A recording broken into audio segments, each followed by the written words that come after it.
After 50 years, NASA is working to get astronauts back on the moon with the Artemis missions. As of right now, there are a total of 5 Artemis launches, with the first one, which was an unmanned flight to orbit the moon, taking place back in 2022. The next one is scheduled for today as I'm recording this. It will bring a crew of 4 astronauts into the moon's orbit.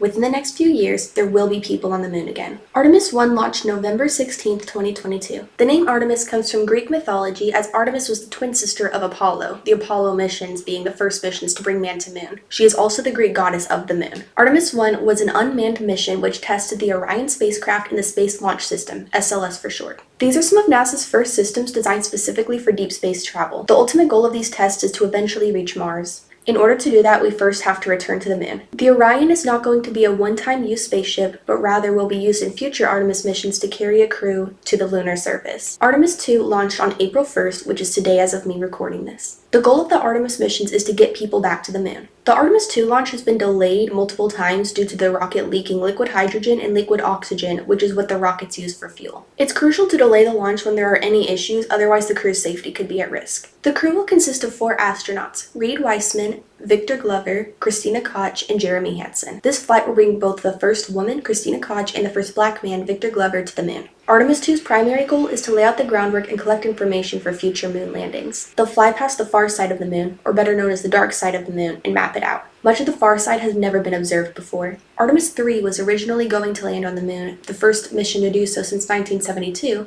but with the delays regarding Artemis 2, the moonwalk has been cancelled. This mission, which as of recording this will take place in 2027, will orbit around the Earth instead. This mission, which as of me recording this will take place in 2027, will orbit around the Earth instead in order to test docking technology. There is potential for a moon landing in 2028 with Artemis 4, and if that ends up happening, there could be a second landing at the end of 2028 in the Artemis 5 launch. Though with the delays, it's difficult to say for certain if and when these missions will happen as currently scheduled. When we do land on the moon, NASA aims to focus on the southern pole. This region piqued NASA's interest for having nearly continuous sunlight and a possibility of having ice here. If we landed on the moon's equator, there would be 14-day periods of darkness when the Earth's shadow covers the surface of the moon. The South Pole would receive sunlight the vast majority of the time. The South Pole has a 1.54-degree tilt to it. Without this tilt, it would be nearly impossible to reach and land here. The reason we landed on the moon's equator during the Apollo missions is because it was mathematically easier to land there than at one of the poles. The existence of this tilt makes landing at the South Pole possible when otherwise it wouldn't be. NASA's collaboration with SpaceX has made deep space travel possible. SpaceX provides the technology for reusable ships. This helps NASA save money while also providing additional resources and research to SpaceX.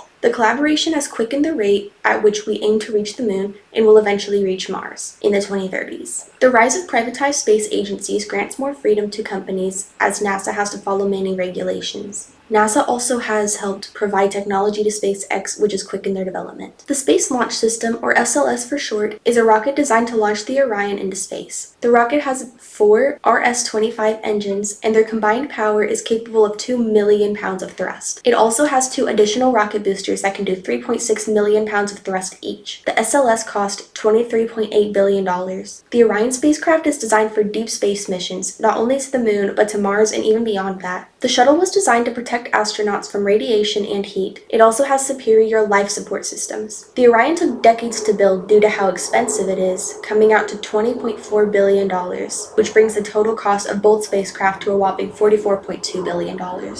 When landing on the moon, NASA will utilize the Human Landing System. This is a type of spacecraft, which there are currently 2 of. SpaceX's HLS system will be used for the Artemis 3 and 4 missions, and the Blue Origin will be used for Artemis 5. It has 50% more thrust than the Saturn V, which was the space shuttle used in the Apollo missions. The purpose of these is to bring astronauts between the moon and the Orion in the moon's orbit. They will also transmit supplies to the lunar surface. Part of the Artemis mission is to set up a small space station around the moon called Gateway. It will orbit the moon and be used for scientific research and a place for astronauts to stay for up to 3-month-long periods of time. The Orion and SLS are 2 rockets designed to reach the moon in one trip, but most spacecraft aren't able to do so, and having a space station that orbits around the moon could allow more rockets to be capable of lunar travel. This will make bringing resources back and forth easier for the eventual lunar colony on the South Pole.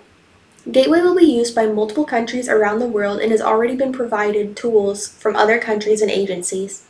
It will ensure lunar research is more accessible and can happen over longer trips. NASA plans to start building Gateway by 2028, though with the launch delays this may also get pushed back. In 2020, the Artemis Accords were established, which is an agreement between different countries to work together to share information and provide aid in case of an emergency.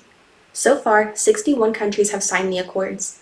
The accords lay out that their purpose is to increase friendly relations between different countries, to ensure that information is not hidden but shared between scientists and the public globally, to preserve lunar history, and many more important agreements between nations. The accords are a sort of extension of the 1967 Outer Space Treaty, which aims to keep space exploration in the interest of all of humanity, opposed to one specific country or group, that planetary bodies can't be owned by anybody, that space weapons cannot be built, and many other important peacekeeping agreements. While many countries are helping us out, others are doing their own research on the moon.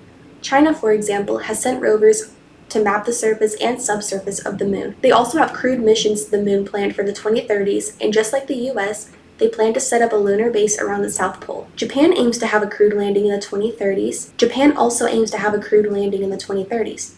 Some countries plan to put a rover on the moon, such as Australia, the United Arab Emirates, India, and Russia. Why has it taken us so long to return to the moon? After all, if we have better technology than we did in the 70s, it should be easier to do now, right? Launching a rocket is extremely expensive, especially one designed to not just travel to our own orbit, but to the moon, which is much further away than you'd expect it to be. The Orion and SLS NASA is using to reach the moon and the Artemis missions took nearly $50 billion to build.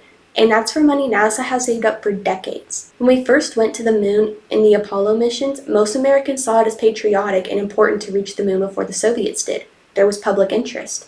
The last few Apollo missions were canceled due to budget cuts as people started losing that interest. NASA is a government program funded through taxpayer money.